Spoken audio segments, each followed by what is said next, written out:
और आज की सबसे पहली बड़ी खबर आपको बता दूं, योगी आदित्यनाथ को धमकी दी जा रही है और आज उत्तर प्रदेश में जबरदस्त बवाल हुआ है। देख रहे हैं आप, कह रहे हैं दफना दिया जाएगा। सोचिए आप, योगी आदित्यनाथ को मौलाना ने यह धमकी दी, लेकिन मुख्यमंत्री का कहना है अपराधी कैसा भी हो, कोई भी हो, अगर वो गलती करेगा तो उसे मिट्टी में मिला देंगे। तस्वीर आपको दिखाते हैं। आज इसकी शुरुआत हुई है बरेली से। बरेली में जबरदस्त देख रहे हैं आप, ये नारेबाजी कैसी हो रही, कैसे ये नारे लगाए जा रहे हैं, सुनिए जरा। लब्बैक के नारे। और इधर देखिए आप, मस्जिद में कहा गया कि आप सभी आ जाइए बाहर, और तौकीर रजा ने कहा और लोग सड़कों पर आ गए। देख रहे हैं आप, मौलाना की धमकी के बाद यहां पर भी नारे लगाए जा रहे हैं। देखा आपने, हंगामा हो रहा है, लेकिन पुलिस ने कट्टरपंथियों को रोक दिया ताकि कोई विवाद ना हो। इसमें कुछ ठीक लोग भी हैं, लेकिन बीच में भीड़ ने देखिए जरा कैसे बैरिकेड को तोड़ दिया, यानी बैरिकेडिंग को तोड़ दिया गया। पुलिस की एक नहीं सुनी और उसके बाद देख उपद्रवी पुलिस से भिड़ जाते हैं, यानी पुलिस रोकने की कोशिश करती है और शांति बनाए रखने की अपील करती है, लेकिन अभी तक उपद्रवी सुनने को तैयार नहीं है। इधर बैरिकेड तोड़े जा रहे हैं और उधर पुलिस से भिड़ा जा रहा है। और ये भीड़ देखिए जरा, आप देख रहे हैं एकाएक ये भीड़ पुलिस की तरफ आगे बढ़ती है और इसके बाद ही लाठीचार्ज किया जाता है, यानी पहले रोका गया और ये देखिए आप, ये भीड़ बढ़ती है पुलिस की तरफ। पुलिस शांति से खड़ी है, लेकिन जब भीड़ उग्र हो जाती है उसके बाद लाठियां बरसाई जाती है। ये आप देखिए, और भी लोग आ गए, लेकिन पुलिस ने सभी को तितर बितर कर दी।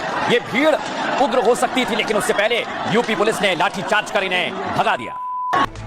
देखा दर्शकों आप, यानी पुलिस पहले शांत थी, लेकिन बाद में पुलिस का एक्शन देखिए। सारे जो उपद्रवी थे, जो माहौल बिगाड़ रहे थे, उनको पुलिस ने खदेड़ दिया है। अब मैं आपको बताता हूं, देखिए पुलिस की टीम रुकती नहीं है, क्योंकि गली गली से उपद्रवी आ रहे थे, उग्र प्रदर्शन कर रहे थे। देखिए किस प्रकार पुलिस ने इन्हें खदेड़ा। अब मैं आपको दिखाता हूं दर्शक, ये जो उपद्रवी हैं कैसे पत्थर फेंकते हैं। देख रहे हैं आप, पत्थरबाजी की जाती है, नारेबाजी की जाती है, और इन लोगों को आप देखिए।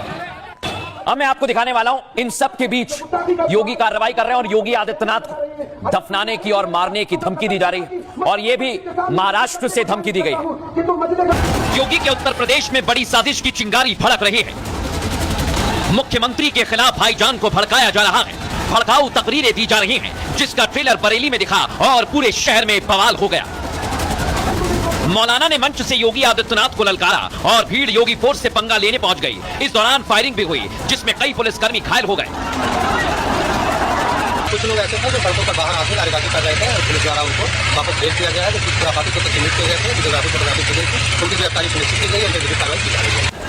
लेकिन योगी फोर्स ने पल भर में हालात को संभाला और लठ से ऐसा इलाज किया कि हिंसा फैलाने वालों के मंसूबे वही धराशायी हो गए। कानून हाथ में लेने वालों को साफ संदेश है, दंगा भड़काओगे तो बाबा की पुलिस से बचोगे नहीं।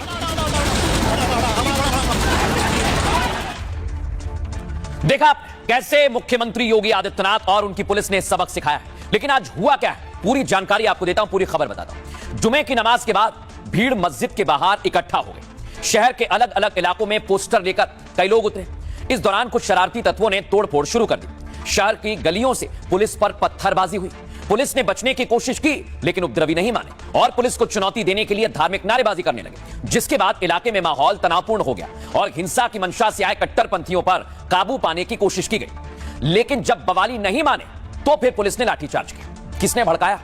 इस बवाल की शुरुआत तौकीर रजा के भड़काऊ बयान से हुई। मौलाना ने सीएम योगी के खिलाफ आंदोलन की चेतावनी दी थी और जुमे की नमाज के बाद मुसलमानों को कहा था कि आप इकट्ठा हो जाएं। साथ ही प्रदर्शन को लीड करने का भरोसा भी तौकीर रजा ने दिया। लेकिन जब बवाल शुरू हुआ तो तौकीर रजा नजरबंद हो गए। लेकिन इनका मकसद क्या है समझिए जरा। तौकीर रजा का मकसद यूपी में माहौल खराब करने का था। आयला मोहम्मद के बहाने हिंसा फैलाने की कोशिश थी। साजिश की आशंका के बाद योगी की पुलिस भी अलर्ट पर थी, लेकिन गली गली से पुलिस पर ही पत्थरबाजी होने लगी। प्लानिंग के तहत मुसलमानों की भीड़ सड़कों पर उतर आई। हालांकि मौलाना का दंगा प्लान कामयाब नहीं हो पाया और पुलिस ने जमकर लाठीचार्ज किया। लेकिन इस घटना के बाद सियासत जोरदार हो रही है। सुनिए जरा क्या बयान सामने आए हैं। योगी जी तो बहुत दूर की बात है, लेकिन भारतीय जनता पार्टी, शिवसेना और योगी जी के चाहने वाले ही इतने हैं कि इनसे निपटते ही तुम थक जाओगे, तुम्हारी औकात ही नहीं रहेगी। जब कोई मुकदमा पंजीकृत नहीं हुआ आइला मोहम्मद को लेके, तो इस तरह की बातें नितांत चिंताजनक हैं, गुमराह करने वाली हैं और जानबूझकर शांति व्यवस्था को खराब करने वाली साजिश है। जो भी होगा, जो शांति व्यवस्था को खतरा पैदा करेगा, जो कानून को तोड़ेगा, उसके खिलाफ कानून के दायरे में ला करके कार्रवाई होगी। भाजपा की सरकार दमन, जुल्म और तानाशाही से जनता की आवाज दबाना चाहती है। लोग धर्म के आधार पर राजनीति कर रहे हैं और जो गलत है, धार्मिक स्थलों पर पूजा पाठ करें, न कि सड़क पर उत्पात मचाएं। तरीके का लोकतंत्र का देश है, यहाँ धार्मिक प्रदर्शन बिना इजाजत के करना गलत है। हमारी सरकार लॉ एंड ऑर्डर मेंटेन करने के लिए कुछ भी करेगी। देखा, लेकिन अब मैं आपको बताता हूं योगी की पुलिस ने लाठीचार्ज के बाद क्या एक्शन लिया। देखिए, ये लोग पकड़ा गए, यही वो लोग हैं जो हंगामा कर रहे थे, यही वो लोग हैं जो भीड़ को उकसा रहे थे, लेकिन अब ये पुलिस गिरफ्त में आ गए हैं और इनको अच्छा सबक सिखाया जाएगा। अगली तस्वीर आपको बताता हूं, कुछ मौलाना है जो धमकी दे रहे हैं, यही है वो मौलाना, इसके बारे में आपको बताऊंगा, लेकिन पहले सुनिए कैसे धमकी दे रहा है। कोई इतनी हिम्मत नहीं होती कि वो हुजूर सल्लल्लाहु अलैहि वसल्लम के शान में गुस्ताखी करे। मोहतरम सामईन किराम, मैं उस योगी को मजले गांव शहर से मुस्तफा मस्जिद के सामने से ये चैलेंज करता हूं कि अगर इतनी हिम्मत है तो तुम मजले गांव में आकर।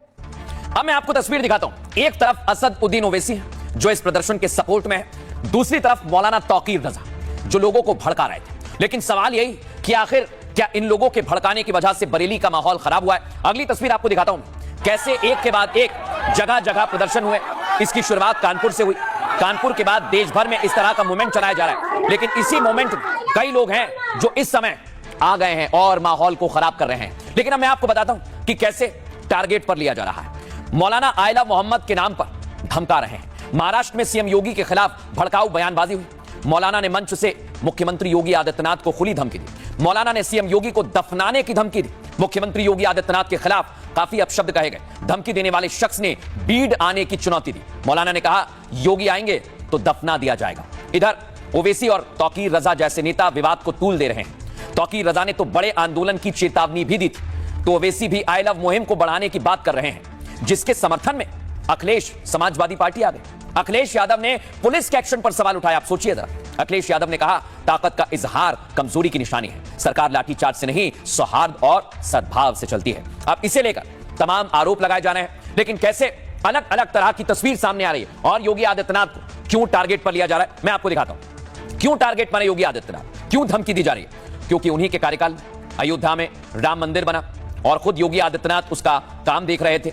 लेकिन एक और बड़ी वजह है क्योंकि उत्तर प्रदेश से माफियाओं का खात्मा हो गया, इसलिए योगी आदित्यनाथ कट्टरपंथियों के टारगेट पर आ गए। माफियाओं का खात्मा तो हुआ, लेकिन अवैध लाउडस्पीकर पर भी योगी आदित्यनाथ ने कानून के मुताबिक एक्शन लिया है। और जो अवैध मदरसे थे जहां से बड़ी बड़ी विदेशी फंडिंग के तहत गलत काम किया जा रहा था, उस पर योगी आदित्यनाथ ने एक्शन लिया, उनकी सरकार ने एक्शन लिया है। और उनकी बुलडोजर नीति भी, जिसको लेकर कट्टरपंथी बड़े नाराज हो गए हैं और इसलिए योगी को टारगेट पर ले रहे हैं। लेकिन कैसे सियासी लोग इसमें फायदा तलाश रहे हैं, असद उद्दीन ओवैसी और मौलाना तौकीर रजा कैसे भड़का रहे हैं, सुनवाता हूं आपको। जब लव से लव आ रहा है तो उसमें आपको तकलीफ क्यों हो रही है? इसका मतलब आप लव के खिलाफ हैं, आप मोहब्बत को मानते ही नहीं हैं। और मुसलमान उस वक्त तक मुसलमान नहीं होता जब तक कि वो प्रॉफेट मोहम्मद को अल्लाह का आखिरी नबी रसूल ना माने, और उस वक्त तक उसका ईमान मुकम्मल नहीं होता जब तक कि वो दुनिया में तमाम चीजें प्रॉफेट मोहम्मद को चाहे। Happy birthday prime minister allowed होगा, happy birthday chief minister allowed होगा? क्या होगा, कहां जाएंगे हम? अरे मोहब्बत की बात हो रही है, मेरा फेथ है, आपका फेथ है, आपका फेथ है। हम अपनी तकलीफों के तदारुक के लिए एक ज्ञापन देना चाहते हैं। इसमें किसी किस्म की कोई उलझन, कोई दिक्कत, कोई परेशानी नहीं है। अगर जिला प्रशासन लोगों के साथ रोक-टोक करेगा और बदतमीजी की जाएगी या उनके साथ ज्यादती की जाएगी तो उसकी जवाबदेही जिला प्रशासन की खुद होगी। लेकिन दर्शकों, इधर भारत में एक मुहिम चल रही है, लेकिन उधर विदेशी ताकतें इसका फायदा उठा रही है। और हम आपसे बार बार कह रहे हैं, मुहिम से किसी की पूजा से कोई दिक्कत नहीं है, लेकिन इसमें कुछ कट्टरपंथी हैं जो भारत का और देश का माहौल खराब कर रहे हैं। और ये जो आपको दिख रहा है, ये पाकिस्तानी आतंकी सैफुल्लाह है। दिखाता हूं मैं आपको कैसे भारत में जो एजेंडा चलाया जा रहा है उसमें पाकिस्तान की कोशिश है कि हंगामा हो, भारत का माहौल खराब हो, और इसके लिए पूरी कोशिश की जा रही है। इसका सबूत मैं आपको दिखाता हूं। अगली तस्वीर दिखाइए जरा, ये आप देख, सैफुल्लाह कसूरी, ये पाकिस्तान में बैठा बैठा हिंदुस्तान में माहौल खराब कर रहा है। सुनिए जरा ये क्या कह रहा है। ये काफले, ये कारवां न रुकेंगे, न थमेंगे, न झुकेंगे, न बिकेंगे, ये आगे बढ़ते जाएंगे, बढ़ते ही बढ़ते जाएंगे और उस वक्त तक चैन से नहीं बैठेंगे जब तक सारे बख्तदाए हिंद पे ला इलाहा इल्लल्लाह के परचम लहरा नहीं देते हैं। इंशाअल्लाह ये वक्त आने वाला है, ये दौर आने वाला है। कोई मायूसी नहीं, कोई नाउमीदी नहीं, कोई कम हिम्मती का मुजाहरा ना करे, कोई एहसास कमतरी में मुब्तला ना हो। हम जिस मार्के में खड़े हुए हैं, हम जिस मैदान में खड़े हुए हैं, हमने हमेशा मार्के के मैदानों में अपने हर दुश्मन को चारों शाने चट गिराया है। ये बुत परस्त हिंदू ये हमारे सामने क्या है। इंशाअल्लाह हिंदुस्तान का हिंदू बुत परस्त सफाए हस्ती से मिट जाने वाला है और मशरक व मगरब में इंशाअल्लाह इस्लाम का राज आने वाला है। देखा, ये सीधे भारत को और हिंदुओं को धमका रहा है।